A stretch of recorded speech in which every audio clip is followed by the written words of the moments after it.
Does anyone? It's a myth. God, I wish I knew that. They were at the. I saw those just like when I saw the picture of his dad. I was like, I got the dreadlock story. okay.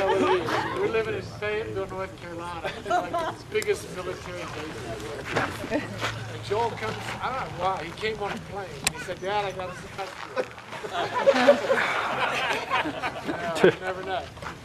So he gets off the plane and he's got he looks like Joel, but he's got this big kind of court jester knit hat on. And we're in the middle of the Fayetteville airport. And he looks, I forget what he said, but he pulled it off his head because all the dreads came out. I don't know what he said. It was dreadful. He said, this is dreadful. We had no clue that he had us. I should have come up here without my drink because I'm going to make you all toast a lot. Do you want a prop? Yeah. Who here went to Hell's Bells with Joel? That was the that was what's so beautiful about Joel, in my opinion, is the what he would span from dreadlocks to U.S. spec and everything in between. And when I met Joel, I think I was living with Alex, roommates, and Joel's like, "Can I get Miss Alex's phone number? I think they still know." And I was like, "Are you making the shift from biking buddy to my roommate?" Like, I don't know how I feel about it. I had to give that up, you know? Like, all right. That was way back. That was 10 or 11 years ago. So it's so amazing to see everyone get up here and talk about Joel because I'm learning more about Joel than I knew, and I wished I'd known him earlier and longer. And I think we can all say that. All said. Yeah. He kind of spanned Let's drink it all, to that. As far as we could tell, he was still going, and I was like, the Wine Spectator, from Wine Spectator to the Bama hand soap in the bathroom downstairs, and everything in between. And that was Joel, and he covered it all, and he just kept getting better at it, it seems like. So, and I'm seeing that, and just hearing all these stories, because when I met him, he was this skinny little punk, biker dude from the South, and then he became this great embracer of the outdoors and fine wines and fine people and life, and he did it well. Steelers, awesome, Joel.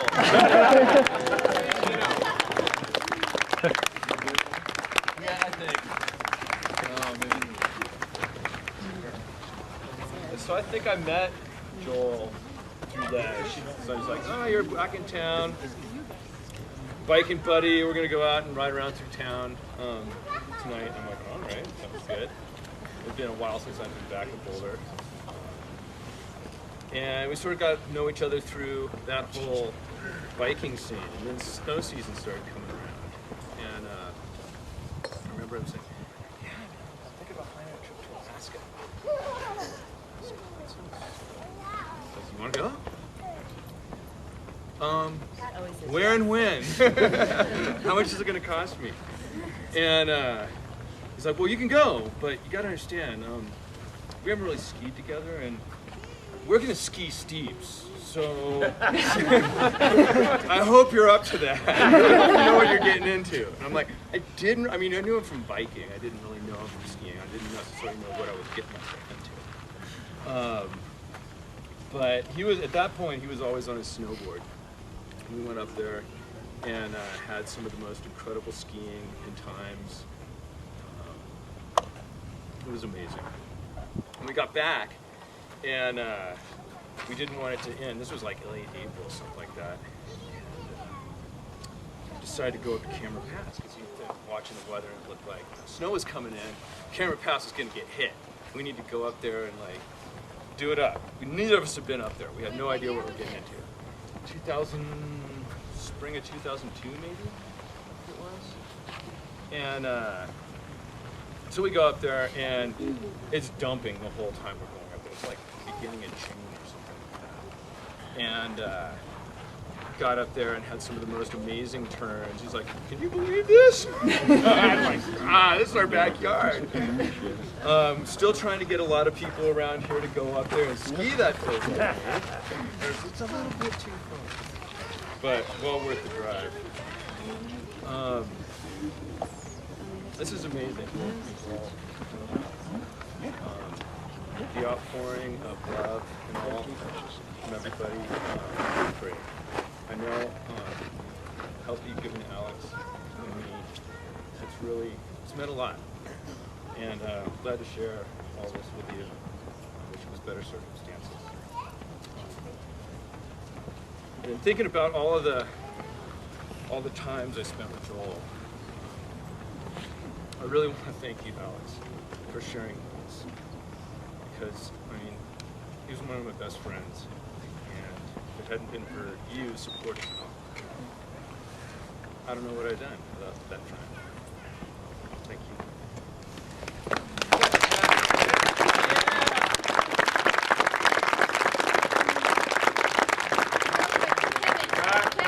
Pat, that was awesome! Awesome!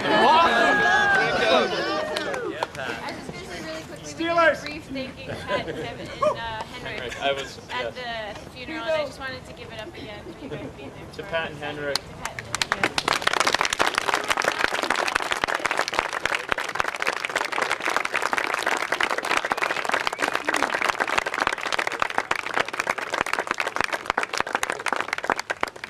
So we have one more speaker, just to add on to Pat's great talk there.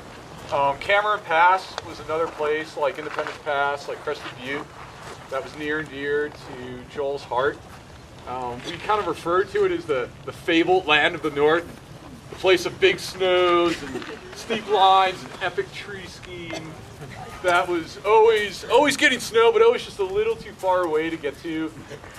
You know, you'd always want to go up there in like the heart of winter in late December, January, and you know it'd be like a 4 a.m. wake up, and we meet at 4:30, and we'd be at Cafe Soleil. Whether I know some people liked it, some people didn't like it.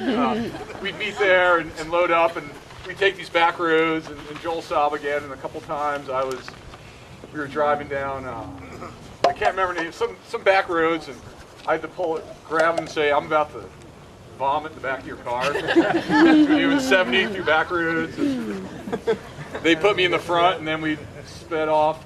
You're like, I gotta get in the front seat, man. Yeah. All right, I'll take the back. We hadn't gone maybe a mile or two. He's like, "Oh, did you see that moose?" I'm like, no, man, I'm in the back seat.